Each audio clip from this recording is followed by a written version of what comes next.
देखिए एक पॉइंट हुआ, जैसा वक्फ बोर्ड है वैसे हिंदुओं के लिए भी एक ऐसा बोर्ड बनना चाहिए, उसके समर्थन में है, क्योंकि आपने बोला ना हिंदू बनेगा ना मुसलमान बनेगा, इंसान की औलाद है, इंसान बनेगा, तो इंसानियत के नाते जो कानून शादाब चौहान और शहजाद पूनावाला के पास है वो कानून मृत्युंजय तिवारी और विवेक के बाद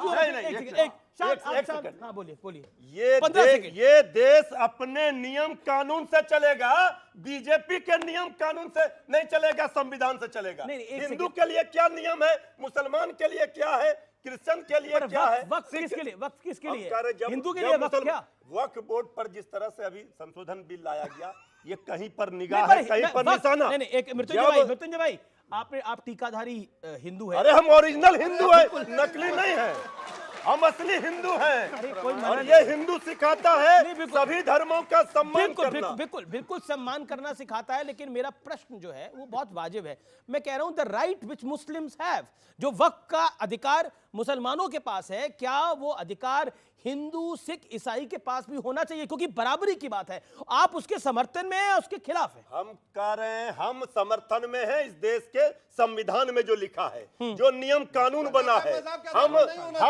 हम समाज के नाम पे नहीं होना चाहिए, हम मजहब के नाम पर समाज को तोड़ने का, मजहब के नाम पर कोई नहीं होना चाहिए ना। हम क्या कह रहे हैं, संविधान में अगर मजहब के एक सेकंड बिना सबूत के कोई भी जमीन, चाहे वक्फ की हो चाहे आपकी प्राइवेट प्रॉपर्टी हो, उसका कोई भी अस्तित्व नहीं होता। तो अगर कोई कहता है वक्फ के पास ये है, वक्फ के पास वो है, तो उनके पास पेपर भी होने चाहिए। तो आपको इनसिक्योर फील करने की कोई जरूरत नहीं है कि कोई कुछ भी कह देगा। वक्फ जैसा कानून क्यों होना चाहिए? देखिए जो वैलिड पॉइंट है, एक सेकंड दर्शकों के लिए मैं पूछता हूं, वक्फ के फॉर कौन है और वक्फ के अगेंस्ट कौन है? द ऑल फेयर, यानी वक्फ के खिलाफ कौन है, वक्फ के साथ कौन है? आपको क्यों लगता है कि वक्फ का कानून जो है वो संविधान के दायरे में है और वो इक्वल राइट देता है? एग्जैक्टली। कैसे? वक्फ की प्रॉपर्टी कंटेस्ट की जा सकती है, उसके ट्रिब्यूनल्स हैं, उसमें कोर्ट में जा सकते हैं, उसके अंदर सरकारी नुमाइंदे जो हिंदू हैं वो भी उसके ट्रिब्यूनल में बैठते हैं। ये सारे क्लैरिफिकेशन हैं। और इसी प्रकार से हमारी मांग है, अब हिंदू बह जाते हैं ना, हमारी मांग है सारे हिंदू मंदिरों को, इसी प्रकार से सारे हिंदू मंदिरों को भी सरकार के नियंत्रण में होना चाहिए, वहां भी ट्रिब्यूनल होने चाहिए, वहां भी सरकारी कमाल की बात है, वक्फ को सरकार के नियंत्रण में नहीं होना चाहिए, होना चाहिए है। कमाल की बात है, वक्फ की ट्रिब्यूनल का फैसला कमाल की बात है, नुमाइंदे हैं। मतलब ओके अश्विनी, पहली बात है झूठ परोस रहे हैं। बिल्कुल नहीं झूठ परोस रहा। मठ मंदिरों को कंट्रोल करने के लिए भारत में 35 कानून चल रहे हैं, मजार, दरगाह, मस्जिद, चर्च को कंट्रोल करने के लिए एक भी कानून नहीं। वाया वक्फ है। अरे सुन तो लीजिए, सुनिए पहले, एक सेकंड सुनिए, वाया नहीं, हम डायरेक्ट बता रहे हैं, वाया गलत कह रहे हैं आप। हाँ, दूसरी बात, कुछ दिन के बाद क्या होगा जानते हैं आप? ये कहेंगे कि मुर्शिदा खान जो मुर्शिदाबाद है, चूंकि मुर्शिद खान ने नाम, उसका नेम प्लेट पलटा था, पूरा मुर्शिदाबाद गलत बाद में कहा। अरे सुनो भाई, अरे सुनो तो सुनो, विवेक शाउटिंग मैच रही है, नहीं हो सकती ये गलत चीज बताइए। आप अरे मैं आपको नहीं कह रहा हूँ भाई, मैं बदरुद्दीन अजमल को कह रहा हूँ, शांत रहिए। अच्छा एक सेकंड आप मिसगाइड मत करिए। बिना कागज के right to make his point. Sir he is misguiding. एक चीज मेरे सवाल का बताइए, जवाब दीजिए। बिना किसी कागज के, बिना प्रॉपर्टी के कागजों के क्या वक्फ बोर्ड क्लेम कर सकता है जमीन को? इनको शांत होंगे, नहीं कर सकता। कुछ दिन के बाद क्या होगा, कहेंगे मुर्शिदाबाद पूरा वक्फ बोर्ड का, मिर्जापुर पूरा वक्फ बोर्ड का, जौनपुर पूरा वक्फ बोर्ड का, मुजफ्फरपुर पूरा वक्फ बोर्ड का, क्योंकि इन शहरों के नाम में बाकायदा वहशी दरिंदों का नाम आ रहा है। कहेंगे होशियारपुर पूरा वक्फ बोर्ड का, गाजियाबाद पूरा वक्फ बोर्ड का, फरीदाबाद पूरा वक्फ बोर्ड का, फर्रुखाबाद वक्फ बोर्ड का। नतीजा ये, कागज नहीं दिखाएंगे, जमीन के मालिकाना हक जताएंगे। सवाल किसके पास है? सवाल हाथ खड़ा करे, जिसके पास सवाल है वो हाथ खड़ा करे अपने। बोलिए क्या सवाल है? कहने का तो मैं भी बोल दूं कि पूरा देश हमारा है, तो ऐसे थोड़ी हमारा हो जाएगा। बिल्कुल सही। तो लेकिन फिर वक्फ बोर्ड कहां से आ जा रही है कि बोल रही है कि ये हमारा है? एक सेकंड आप लोग शांत रहिए, ऑडियंस को बोलने देना। बताइए क्या सवाल है आपका? हमारा सवाल है कि फिर तो हमें भी चाहिए, हमारे लिए भी बोर्ड बननी चाहिए, हमारे लिए बोर्ड क्यों नहीं है? हमारे लिए बोर्ड कोई नहीं है, ठीक है, एक पॉइंट है। अच्छा ठीक है, आपका सवाल क्या है, बोलिए। मेरा ये सवाल है इनसे कि जैसे कि ये कहते हैं इंडिया अलायंस से कि पार्लियामेंट इनकी ज़मीन पे बना हुआ है, तो ऐसे तो ये ऐसी बॉडी हमारे हिंदू में और क्रिश्चियन में, जैन समाज में और पारसी में भी बननी चाहिए जो कहे कोई भी ज़मीन हमारी है। ओके और भी बड़े सारे सवाल आ रहे हैं। आपका क्या सवाल है, बोलिए। पॉइंट क्या है? क्वेश्चन ये है कि अगर हम वक्फ बोर्ड की अकेले बात कर रहे हैं कि उसकी जमीनें कब्जाई जा रही हैं, तो हिंदू मंदिरों में भी तो बहुत सारी जमीनें कब्जाई जा रही हैं। जी, हम जी, उसकी जी। बात क्यों नहीं कर? जी जी जी, ओके ओके, मैं आपके पास आता हूँ, पहले मैं आपके पास आता हूँ। शदाब, पॉइंट ये है कि देखिए बार बार एक लकीर खींची जाती है। देखिए संविधान से चलना चाहिए, संविधान से चलना चाहिए। संविधान की कौन सी धारा कहती है कि एक वर्ग को तो असीमित अधिकार हो और दूसरे वर्ग के पास वो उस अधिकार का नाखून के बराबर भी? जहां पर कोई भी ऐसी प्रक्रिया होगी, जैसे क्रिमिनल में सब सेम है, लेकिन पर्सनल चीजों में अब joint Hindu family tax rebate होता है, उसके बारे में बात नहीं करेंगे, वो सिर्फ हिंदूज को मिलता है, वो बाकी लोगों को नहीं मिलता। इसी प्रकार से वक्फ की संपत्ति अगर कोई मुसलमानों की सेवा के लिए दान कर रहा है उसके लिए है। और दूसरी बात, बार बार क्लेम किया जाता है कि ये भी हो जाएगा वो भी हो जाएगा। कोई किसी को क्लेम ऐसे नहीं कर सकता है, उसको बाकायदा प्रमाणित करना पड़ेगा कि वक्फ कब किया गया, किसने वक्फ किया, कौन मालिक था, पूरी चीजें डिटेल शो करना पड़ेगा। ट्रिब्यूनल है। दूसरी चीज, भाई ने कहा कि हमारा भी होना चाहिए, मैं उनकी बात से एग्री करता हूं कि वो सरकार, हिंदुओं की सरकार बोलती है ना। अफसोस की बात है कि सनातन बोर्ड नहीं है, मोदी जी प्रधानमंत्री हैं। सनातन बोर्ड होना चाहिए और वो जितने भी रिलीजियस उनके एक्टिविटीज हैं उनको कंट्रोल करने के लिए, मैनेज करने के लिए हमें कोई आपत्ति नहीं है। लेकिन हमारे 10 सेकंड, लेकिन मुसलमानों की मस्जिद, दरगाह, मदरसा और जो कब्रिस्तान है उस पर कब्जा करने का, अवैध कब्जे का षड्यंत्र हम भारत सरकार का बर्दाश्त नहीं करेंगे। एक सेकंड, ये हमारा इंटरनल मैटर, हम कुछ भी करें। आपको मैं अपने घर में क्या करूं? अमीश जी देखिए, यहाँ पर 2-3 तर्क जो है, पहले कुछ लोगों ने कहा कि गैर जरूरी और गैर संवैधानिक है, तो मैं कहता हूँ आर्टिकल 14 पढ़ लीजिए, वो कहता है सबके लिए समान कानून होने चाहिए, आप हिंदू हो मुस्लिम हो। तो मैं ये कह रहा हूँ कि अगर मुसलमानों के पास इतना बड़ा कानून है तो या तो दूसरे धर्म के पास हो, पर दो गलतियां नहीं दोहराई जा सकती। इसलिए जरूरी ये है कि सबके पास संवैधानिक सीमित अधिकार हो। पहली बात, ऐसा जो कानून वक्फ का भारत में है, विवेक जी और प्लीज अपने समय पर एक इंपॉर्टेंट सवाल है, Oman, Iraq, Iran, Lebanon, Syria, Sudan, कोई भी मुस्लिम बाहुल देश में एक कोई चुन ले और मुझे बता दे कि वो मुस्लिम बाहुल देश में इससे भी ज्यादा कठोर कानून है। वक्फ का जो भारत का कानून है वो सबसे व्यापक और कठोर है। और आखिरी और थर्ड बात है, अब इन्होंने बोला कि संविधान से चलना है अम्बेडकर जी के, तो मेरा मृत्युंजय जी से और टीका लगा के मैं बहुत सम्मान करता हूं उनका, इस बात के लिए बहुत सम्मान करता हूं। अभी सुप्रीम कोर्ट का भी एक फैसला आया है कि कोई 60 साल का 65 साल का बुढ़ा 12 साल की बच्ची से शादी नहीं कर सकता, पर्सनल लॉ के नाम पे भी। बोलिए आप समर्थन करते इसका? बोले मृत्युंजय जी। ये आप क्या सवाल कर रहे हैं, कोई समझ पाया? अरे आप अब बताइए। बात करने नहीं करना समझ चाहिए। आया, किस-किस को समझ आया वो हाथ खड़ा अच्छा, करे। ये बताइए अमित जी, ये बताइए, ये एक सेकंड, विवेक बीजेपी के राष्ट्रीय प्रवक्ता हैं, कह रहे शब्द बुढ़ा। अच्छा, अरे बुजुर्ग बोलिए, थोड़ा शब्दों का एक चयन सेकंड, कीजिए। मैं इसको एक्सप्लेन कर लेता हूं। देश के मैं जितने explain कर बुजुर्ग लेता हूं। हैं मैं आपने explain सबको कर बुढ़ा कर दिया। मैं एक्सप्लेन कर लेता हूं। ऐसे थोड़ा मैं होता एक्सप्लेन है। कर लेता हूं। मैं एक्सप्लेन एक्सप्लेन इस पर क्या कीजिएगा नहीं, भाई? आपने बोला है, आपने सबके आरोप सामने लगाया, बोला है। आपने बीजेपी के प्रवक्ता पे आरोप आपने लगाया। सबको अमीश जी, बोला है मैंने बुड्ढा। बोला है और मैं बोलूंगा बुड्ढा ही ये- बोलूंगा। देखिए, फिर बुड्ढा ये ही बोल रहे हैं। बोलूंगा। बताओ अब क्यों? इनसे क्या उम्मीद अमीश जी, मैं कीजिएगा बोलूं। आप? अमीश जी, मैं आप जवाब देश दूं। के बुजुर्गों अमीश जी, मैं का जवाब दूं। बुड्ढा सबके माता अमीश जी, पिता इस हैं, पॉइंट पे सबके जवाब लेकर माता आगे पिता बढ़ने बुजुर्ग दीजिए। हैं, घर में आगे बुजुर्ग बढ़ने हैं। दीजिए, इस आप पर क्या लड़ाई यही ठीक है, भाषा माता बोलते पिता हैं? को नहीं बोल रहा भाई, एक सेकंड। ये अब बताइए, आप बोल रहे हैं भाषा तो सबके माता अभी पिता ज्ञान बुजुर्ग दे है, रहे किसी थे। के माता पिता अभी नहीं बोल रहा। ज्ञान दे वो रहे व्यक्ति जो 12 साल की बच्ची से विवाह कर रहा है उसके लिए बोल रहे हैं। उनके ज्ञान पर हमने प्लीज, सवाल अमीश, खड़ा अब किया। मैं कर रहा हूं। ठीक है। अब आप बोलिए बोलिए। अब प्लीज सुनिए, 10 हाँ, सेकंड बताइए, पूरा केवल 10 सुनेंगे। सेकंड में। अगर कोई व्यक्ति इस उम्र में पहुंच के 12 साल की बच्ची की शादी के ख्वाब रखता है, वो मेरे लिए बुड्ढा ही है, वो मेरे लिए खुसड़ बुड्ढा है। देखिए, है आप उखाड़ लीजिए जो उखाड़ना आपने है। किसी ऐसे व्यक्ति लोग के बारे में नहीं कहा। खुसड़ बुड्ढे, आपने मैं बोल रहा हूं पूरे- खुसड़ पूरे बुड्ढे। देश के बुजुर्गों को कहा। आपने कैसे? ये लाइन अभी कहा। अच्छा, देश के बुजुर्ग उस 12 समय साल की आपने बच्ची क्या से शादी कहा? कर रहे हैं, ये उस क्या समय बोले जा आपने रहे हैं? क्या कहा? देश के बुजुर्ग क्या यही 12 साल की भाषा बच्ची है से शादी कर रहे हैं? आपकी। किसी के यही धर्म में नहीं भाषा होता है है, आपकी। किसी धर्म में नहीं होता ये है। सब आप ही आप जानते करवाते हो कि हैं। किसी 65 साल नहीं, के देखिए, बच्चे एक को सेकंड, एक सेकंड। उधर का आप जानते हो? वहाँ सुप्रीम कोर्ट कहाँ चले गए? एक सेकंड, हाँ, ये यहाँ बीजेपी ही। के अरे प्रवक्ता पर ने एक ये सेकंड, डेटा एक कहाँ सेकंड, से है? डेटा इस तो पर बताइए। इस पर देखिए, नहीं। एक सेकंड, ये बोल रहे हैं देश के 12 साल की 65 बच्ची लोग से देखिए, विवाह कर रहा है और देखिए, secondly, अमित जी, और इनके देखिए पास यहाँ पर किसी धर्म के के भी नाम माँ बाप पर- है, मुझे नहीं पता किसी की उम्र 65 है या किसी की 60 है, मेरी जानकारी में तो ऐसा नहीं है, लेकिन कोई भी व्यक्ति जो 12 साल की बच्ची से शादी कर रहा है, आप वो जो उसको बुढ़ा को बुला रहे हैं, ये नहीं बोल रहे कि वो 12 साल की बच्ची से शादी क्यों कर रहा है। आपकी तकलीफ ये होनी चाहिए। ओके, सवाल अक्सर ये लोग इंडिया गठबंधन के लोग और बाकी लोग अंबेडकर साहब की दुहाई देते रहते हैं, लेकिन अंबेडकर साहब ने यूनिफॉर्म सिविल कोड पे ही इस्तीफा दिया था, इसकी कभी बात नहीं करते। बहुत अच्छा सवाल है।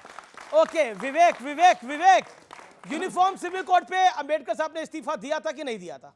नहीं, वो एक बहुत बड़ा इशू था। जब अंबेडकर यूनिफॉर्म सिविल कोड के साथ थे तो आज की कांग्रेस, आज का विपक्ष उसके खिलाफ क्यों है, जबकि आप गाना माला अंबेडकर की जपते हैं और अंबेडकर की नीति के खिलाफ काम करते हैं? ये जवाब बताइए। अंबेडकर राम मंदिर के फेवर में थे? खिलाफ अंबेडकर थे? राम मंदिर के फेवर खिलाफ में थे थे? राम मंदिर के? नहीं, नहीं, राम मंदिर के खिलाफ थे फेवर में थे। अंबेडकर?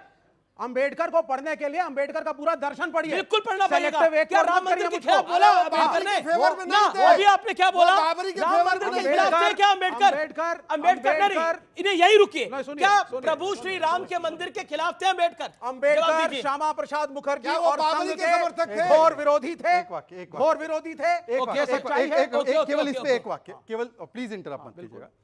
मैं चाहता हूं, मेरे विवेक भाई जो है बहुत ज्ञानवर्धन भी उनका अच्छा है, जो ओरिजिनल संविधान बना जो अंबेडकर जी ने ड्राफ्ट किया उसमें प्रभु श्री राम के चित्र चैप्टर 3 पे थे और बाबा साहब अंबेडकर का पूरा नाम भीमराव जी राम जी अंबेडकर है। उनके नाम में राम है, उनके नाम में राम है भाई। टीपू सुल्तान का भी फोटो है, टीपू सुल्तान का भी फोटो, वो भी बताइए। ये देखिए अंबेडकर जी का पूरा नाम पढ़िए। टीपू सुल्तान का भी भीमराव- फोटो है। एक टीपू सेकंड, सुल्तान से डिसएग्री क्यों करते हैं? टीपू सुल्तान का फोटो है संविधान में।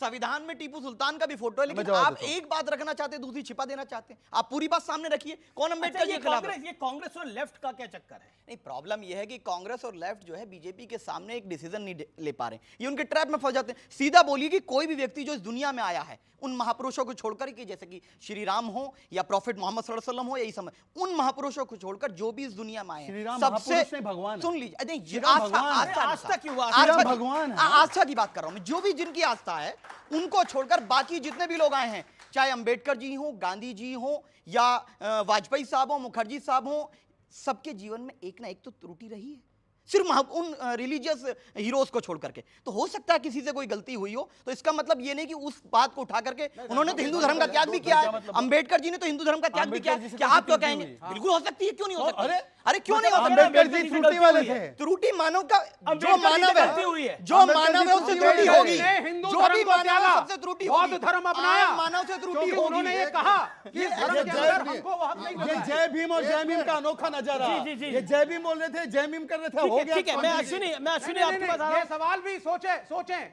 कि अंबेडकर ने हिंदू धर्म क्यों त्यागा? अरे क्या- इस्लाम ये के बारे में बात क्या बोला है? ये बाबा साहब अंबेडकर चाहते थे भारत की राष्ट्रभाषा संस्कृत बने, उसके लिए उन्होंने बाकायदा प्रस्ताव पेश किया था और कांग्रेस ने उनका प्रस्ताव गिराया था। बाबा साहब को इस्तीफा देने के लिए कांग्रेस ने मजबूर किया था। बाबा साहब अंबेडकर ने जो संविधान, एक बार सुन लीजिए, आप बनवाइए, अब हम बाबा समर्थन करेंगे। बाबा साहब अंबेडकर ने जो संविधान बनाया था उसमें राम लक्ष्मण सीता जी की फोटो थी, भगवान कृष्ण अर्जुन की फोटो थी, भगवान बुद्ध और महावीर की फोटो थी, भगवान नटराज और हनुमान जी की फोटो थी, राजा भगीरथ राजा विक्रमादित्य की फोटो थी, गुरुकुल और नालंदा की फोटो थी, नेताजी और रानी लक्ष्मीबाई की फोटो थी। और टीपू सुल्तान की और थी। सुन तो लीजिए, मैं आगे बता रहा हूं।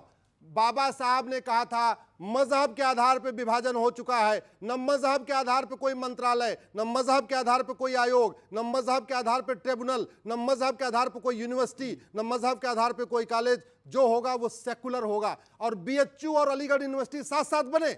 बीएचयू आज भी सबके लिए है, सेकुलर यूनिवर्सिटी है, और अलीगढ़ मुस्लिम यूनिवर्सिटी को कांग्रेस ने माइनॉरिटी का दर्जा दे दिया। कांग्रेस ने भारत को बर्बाद करने के लिए एक नहीं, कम से कम 50 से ज्यादा कानून बनाए। Place of worship act Congress ने बनाया, माइनॉरिटी कमीशन एक्ट कांग्रेस ने बनाया, ये वक्फ एक्ट कांग्रेस ने बनाया, भारत को बर्बाद करने के लिए, शिक्षा व्यवस्था को बर्बाद करने के लिए कांग्रेस ने कानून बनाया। बाकी तो छोड़िए, एक बार सुनिए, शिक्षा पे बोलिए। अरे 1954 में सुनिए, 1954, बाकी तो छोड़िए, अरे छोड़िए, सुनिए, पूरा का पूरा आजादी का आंदोलन वंदे मातरम से हुआ।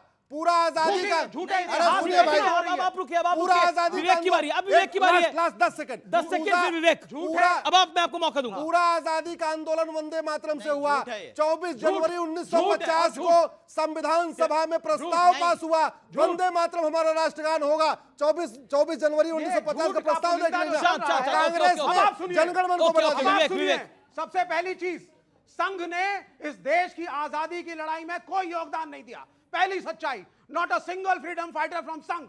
कम्युनिस्ट गोली खाते थे और गांधी जी अहिंसा के रास्ते पे लड़ रहे थे। यह है सच्चाई इस देश की। तब इस देश को मिली आजादी, और ये थे अंग्रेजों के पिट्ठू। विटामिन और बी वाली गोली सुनिए, खाते थे। भगत सिंह के ट्रायल का केस, जिसने उनके खिलाफ लड़ा, सरकार की तरफ से, इनके संगठनों से लिंक थे उसके। जिसने मुखबरी करी कॉमरेड चंद्रशेखर आजाद की, इनके संगठनों से जुड़े हुए थे। लंबी लिस्ट है मेरे पास। सावरकर के बारे में मैं बोलूंगा नहीं, वरना एक और कंट्रोवर्सी भी शुरू हो जाएगी। तो मुझे मत सिखाइए असली इतिहास को, जो हिंदू और मुसलमानों को जोड़ता है इस देश में, कि प्रगति के पथ पे ले जाएगा। They are rewriting history. एक सेकंड, आपने विवेक जी अभी आपने काफी आवेश में बहुत कुछ बोला। आपने बोला कि जो हिंदू और मुसलमानों को इस देश में इतिहास जोड़ता है, उस हिस्ट्री को ये रीराइट कर रहे हैं, यही कहा ना? 1947 में कौन रीराइट कर रहा था? ना मोदी थी ना भारतीय जनता पार्टी थी। 1947 में इस देश का विभाजन हुआ था ना? सुनना पड़ेगा, या तो आप बोलिए। एक सेकंड, आप सिर्फ जिन्ना को ब्लेम ना करें। क्या बोल रहे हैं आप? सिर्फ मुस्लिम लीग को ब्लेम तो किसको ब्लेम करेंगे? अगर जिन्ना गलत था, हिंदू महासभा भी गलत थी। अरे बांटने वाले नेहरू और जिन्ना और गलत, हिंदू महासभा यही पे गोली मारी थी। एक सेकंड मुझे बताइए, बार बार आप एक ही ज्ञान दे रहे हैं कि हिंदू और मुसलमान ये हुआ। आप बोले 1947 की बात आप भूल जाते हैं। 1947 में पहले चले जाइए, मुगल काल में चले जाइए। मुगल काल के अंदर क्या हिंदुस्तान, हिंदू और पाकिस्तान, हिंदू और मुसलमानों के बीच में झगड़े नहीं होते थे? होते थे। Point number 1। पॉइंट नंबर 2, 1947 में कंट्री का डिवीजन हुआ हिंदू और मुसलमान के नाम के ऊपर। उसके बाद आप आइए इस देश के अंदर। आप बार बार कहते हैं 1990 को याद कर लीजिए, कश्मीरी पंडितों का नरसंहार किसके नाम पर हुआ? किसके नाम पे हुआ? फिर आप इधर की बात करते हैं। उन्हीं मुगलों के राज्य में तुलसीदास ने रामचरितमानस की रचना करी। ओके। कहां था अत्याचार? और अगर आप मोहम्मद अली जिन्ना को, औरंगजेब सवा मन जनेऊ किसके जलाता था? औरंगजेब पर सवा मन जनेऊ किसके जलाता था? क्या बात करते हैं आप लोग? अरे इतिहास को, देश के विभाजन में इनके दल शामिल थे। ये बच नहीं सकते। बार बार कहा जाता है महात्मा गांधी की हत्या जो थी वो नाथूराम गोडसे ने करी। बिल्कुल, नाथूराम गोडसे ने महात्मा गांधी की हत्या करी, लेकिन महात्मा गांधी की हत्या के बाद नाथूराम गोडसे जिस जाति से आते थे, यानी चितपावन ब्राह्मणों को खींच के इस देश में बाहर निकाला गया और किसी के मुंह से टस से नस नहीं निकली। और मैं इतिहासकारों को कहना चाहता हूं, इस देश में इतिहास का चैप्टर कहां है जब महाराष्ट्र में चितपावन ब्राह्मणों को उनके घरों से खींच के निकाल के मारा गया था? बताइए, आप में से किसने आवाज उठाई थी? कब उठाई थी आवाज चितपावन ब्राह्मणों की? आज तक उनका जिक्र नहीं होता। इतिहास में चितपावन ब्राह्मणों पे हुए नरसंहार को भुला दिया गया है महाराष्ट्र के। मैं जस्टिफाई को नहीं कर रहा, मैं फैक्ट बता रहा हूं। ये वो चितपावन ब्राह्मण सिर्फ थे जिनको पकड़ा गया था, जिनके उस संगठन से जिसका नाम सारे थे। अंबेडकर जी से पूरी डिबेट शुरू हुई। कल वाल्मीकि जयंती थी, कल मेरा जन्म दिवस भी था, वाल्मीकि जयंती भी थी, पसमानदा का जन्म दिवस भी था। आपको पता है राहुल गांधी जब इन कुछ लोगों से मिले तो ये है तस्वीर, जूम कीजिए कैमरामैन ना, देखो ये अंबेडकर जी की तस्वीर को जमीन पर रखा है पैरों तले। ये अंबेडकर जी के सम्मान की बात करें, जिन्होंने 2 बार चुनाव हराया है, जिन्होंने भारत रत्न देने में विलंब किया, जिन्होंने कुमारी शैलजा का अपमान किया। और कल वाल्मीकि जयंती के दिन पर national OBC chairperson of Congress mister Ajay Yadav ने इस्तीफा दिया, यह कहते हुए कि दलितों का और ओबीसी का अपमान होता है। सीताराम केसरी की धोती फाड़ने वाले अब अंबेडकर पे बोल रहे हैं, जो आरक्षण के खिलाफ 1961 में, 1980 में, 1990 में लेटर लिख के कहते हैं कि बुद्धों को आरक्षण मिलता है, वो बोल रहे हैं। और लेफ्ट ने अंबेडकर जी के बारे में क्या लिखा है, एक बार जाकर कम्युनिस्ट पार्टी का लेटर पढ़िए अंबेडकर जी के खिलाफ। अंबेडकर जी हराना चाहते थे लेफ्ट पार्टी को, आज विडंबना देखे कि लेफ्ट भी जय भीम कर रही है। तो यह अंबेडकर जी की जीत है। ओके मृत्युंजय, पॉइंट ये है कि ये जो तस्वीर दिखाई है, तस्वीर सार्वजनिक है और बहुत वायरल है, जिसके अंदर अंबेडकर जी की तस्वीर जमीन पे पड़ी है पैरों के पास। क्या आपको लगता है वो जायज है? बहुत सारा तस्वीर अभी हम दिखाना शुरू करेंगे तो वो टैबलेट लेकर निकल जाएंगे बाहर। नहीं दिखाइए, ये टैबलेट में रख के लाते हैं, तस्वीर दिखाइए। सुनिए, 900 चूहे खाकर बिल्ली हज को चली। ये अंबेडकर पर ज्ञान देंगे? ना, दलित विरोधी बीजेपी का चरित्र रहा है और ये ज्ञान दे रहे हैं अंबेडकर पर। एक बार कम से कम सोच लिया कीजिए कुछ बोलने के पहले। अच्छा, ये दलितों का अपमान करने वाले लोग, दलितों पर मेरी तरफ अत्याचार देखिए, करने वाले उनको बोलने लोग, दीजिए। ये कम से कम अंबेडकर जी पर कम ही बोले तो अच्छा रहेगा। अभी ये बोल रहे थे वाल्मीकि जी का जन्मदिन था तो इनका भी जन्मदिन था ना, तो वाल्मीकि जी का 2 अक्टूबर को जितना लोग जन्म लिए सबका, ये गांधी जी का जन्मदिन था तो मेरा भी जन्मदिन था। ये सब कोई विषय है भाई डिबेट का? सवाल है हम लोग गलत जगह पर, हम लोग गलत, लालू जी के जन्मदिवस पर मेरा जन्मदिन, हाँ भाई सुन लीजिए ना, तब अरे आपका तो सौभाग्य होगा लालू जी के जन्मदिन के दिन होगा तो। लालू जी गरीबों के मसीहा। देखिए अश्वनी जी ने गलत तथ्यों को, गलत फैक्ट को रख करके विषय को, इस डिबेट को गलत दिशा में डाइवर्ट कर दिया। मेरा सवाल शहजाद सर से है जी। कि सर जो बदरुद्दीन साहब ने ये बोला है कि जो पार्लियामेंट और एयरपोर्ट वक्फ बोर्ड की प्रॉपर्टी पर बना है तो ठीक है, बट उसको उनके पास वो डॉक्यूमेंट्स है, डॉक्यूमेंट्स प्रूव करने की जरूरत है, ना कि इस पर राजनीति करने की। इस पर राजनीति क्यों कर रही है बीजेपी पार्टी, जबकि ये बोलना चाहिए कि उसके पास डॉक्यूमेंट्स है तो डॉक्यूमेंट्स दिखाए और अपनी प्रॉपर्टी ले ले। अच्छा मतलब संसद ले ले आप कह रहे हैं? नहीं सर, प्रॉपर्टी पर दावा, प्रॉपर्टी संसद ही है ना, प्रॉपर्टी पर दावा है, अगर सर प्रूफ होता है तो मतलब क्या अगर देखिए एक सेकंड सवाल क्योंकि शहजाद से आया इसलिए, और 20 सेकंड में शहजाद जवाब। बेटा ऐसा है कि जब ये सेंट्रल विस्टा और नई पार्लियामेंट बन रही थी तो आपको पता होगा बहुत सारे पेटिशन लगाए थे कई लोगों ने। इसमें से एक पेटिशन ये भी थी कि ये वक्फ की लैंड पे बन रहा है, तो हाईकोर्ट ने बोला कागज दिखाओ। कागज दिखाया तो पार्लियामेंट के इर्द गिर्द की जमीन, पार्लियामेंट वाली जमीन नहीं, उसमें 6 प्रॉपर्टी निकली जिसमें एक सुनहरी मस्जिद एक्सेट्रा एक्सेट्रा। उन्होंने बोला पर इस पे तो गवर्नमेंट कुछ कर नहीं रही है, तो इसके लेकर आप पार्लियामेंट पे दावा कैसे कर सकते हैं? तो उन्होंने बोला हाँ ये तो बात सही है, चलो निकल लेते हैं और पेटिशन एक सेकंड। तो मेरा ये कहना है हम टैबलेट लेकर इसलिए घूमते हैं क्योंकि हम आधुनिक युग के लालटेन लेकर घूमे क्या? लालटेन लेकर घूमे क्या? टैबलेट में फैक्ट होता है, लालटेन में इनका टिमटिमा रहा है। दिल्ली में बुझ जाइए, दिल्ली में लालटेन की बात मत करिएगा, दिल्ली में लालटेन की बात मत करिएगा, यहाँ पोल्यूशन बहुत है और लालटेन केरोसिन से चलता है, पोल्यूशन करेगा। जी जी तो अंधेरे में प्रकाश फैलाता है। जी सवाल आप तो दिया है। ओके क्या सवाल है? एक सेकेंड, लालटेन और टैबलेट के युग से बाहर आते हैं अभी। सर मेरा क्वेश्चन है कि ऐसे तो बीजेपी को हिंदू की पार्टी बोली जाती है, सर 13 साल में ऐसा क्या हुआ है कि वक्फ बोर्ड का जो जमीन है वो दुगनी हो गई है?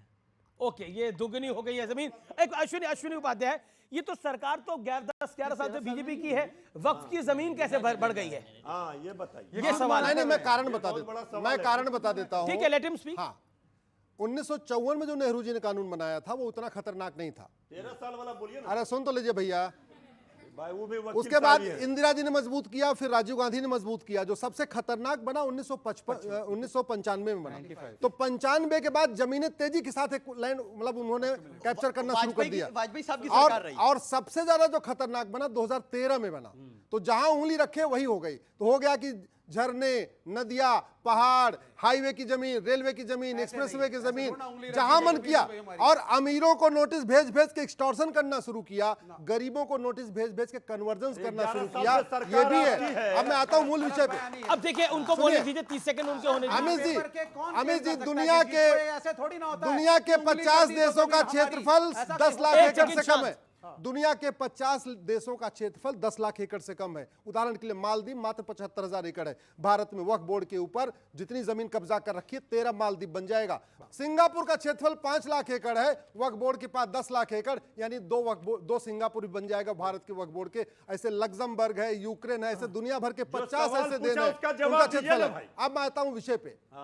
बड़ी सीधी सी बात है। संविधान का मतलब होता है संविधान। सारे लोग हिंदी हैं, जानते हैं। तिवारी जी भी हिंदी पढ़े लिखे हैं, इनको पता।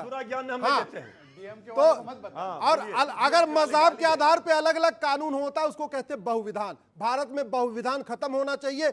वक्त एक ब्रेक का है, सीएनबीसी आवाज पे रुकेंगे एक ब्रेक के लिए, लेकिन ब्रेक के बाद टक्कर के पब्लिक डिबेट में कुछ और सवाल उठाएंगे। आप देखते रहिए व्यूअर्स, सीएनबीसी आवाज। आपकी मंशा भी यही है कि मुसलमानों की अरे संपत्ति आप कब्जा करें। आप पीछे छूट गए, आपका हिस्सा नहीं मिला। संविधान में वक्फ कहां लिखा दिखाओ। संविधान में joint Hindu family tax rebate का लिखा है। संविधान में वक्फ कहां लिखा हुआ है? आर्टिकल 14 को वायलेट करना नहीं।